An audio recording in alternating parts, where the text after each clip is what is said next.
മാല ചെന്നു വീണത് അവിടെ നിന്നിരുന്ന ഒരു കൊന്ന മരത്തിലാണ്. അടുത്ത നിമിഷം ആ മരം മുഴുവൻ സ്വർണ്ണപ്പൂക്കൾ കൊണ്ട് നിറഞ്ഞു.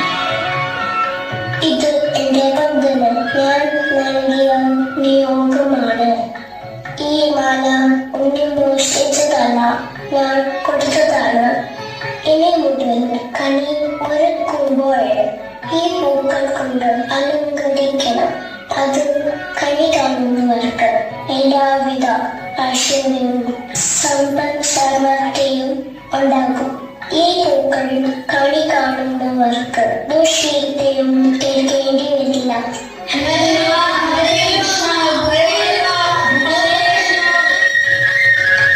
തന്റെ മുന്നിൽ സമർപ്പിക്കപ്പെടുന്ന വിലയേറിയ വസ്തുക്കളേക്കാൾ നിഷ്കളങ്കമായ മനസ്സുകളെയാണ് ഭഗവാൻ എപ്പോഴും തേടിയെത്തുന്നത്.